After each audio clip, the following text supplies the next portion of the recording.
So recently what's happened is there's 3 women gone off to Syria, it seems, and they've taken their children with them. They've got 9 children between them. They've gone to Syria and presumably they're going to either fight or be jihadi brides, is the term that's used.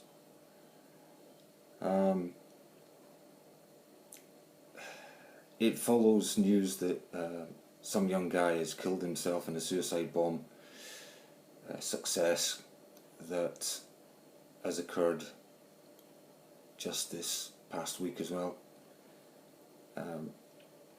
Just to show how different the views are on this, there's been Muslim people on. There was a Muslim man on who was his uncle or something, saying how he was surprised and shocked, and the parents and nobody can understand what's happened with this suicide bomber. So that's the first thing to mention. No white guy is surprised that some young Muslim from Bradford has gone abroad in the fight for ISIS or has blown himself up in a suicide bombing. I'm not surprised. Why would anyone be surprised? Whereas the Muslim community apparently is surprised, shocked, and just can't believe it.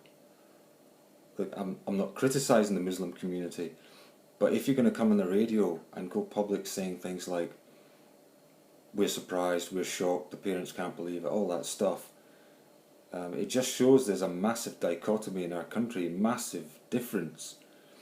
And how come a load of white people who don't probably even know personally any Muslims can be not surprised at it, and yet the community itself is surprised at it? So something's either false there, or some people need to wake up.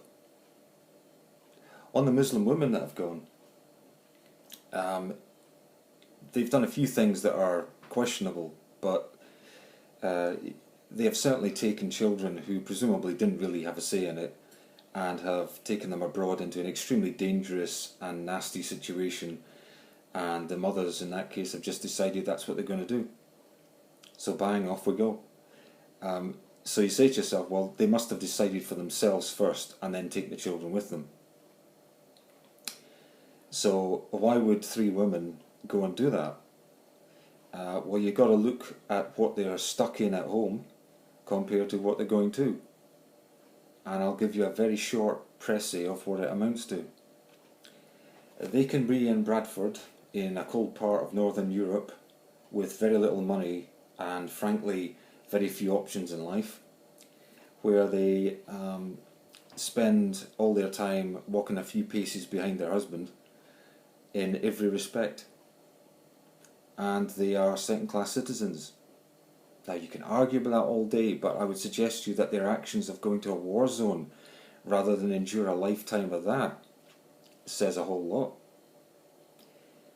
They would rather be jihadi brides handed round a load of jihadis in ISIS in a war zone, a dirty, dusty place, than spend the rest of their lives in Bradford walking a few steps behind their husband. I would suggest to you that the fact they find living in a war zone and handling a machine gun as being more attractive than life in a so-called civilized country tells you there's quite a big problem with what their quality of life is here, and that they can't possibly have even the options that are open to non-Muslim women, or they probably wouldn't have gone. So that's it. Lots of people are surprised and shocked. I'm not surprised and I'm not shocked. It needs a lot of effort to redress it, and I'm not sure that with a community that's so welded to a certain way of life, I'm not sure that they'll be able to make the cultural changes to prevent this happening. I'm not blaming anyone in particular, but 3 women don't go to a war zone and take their kids if life back home is good. Thank you for listening and watching.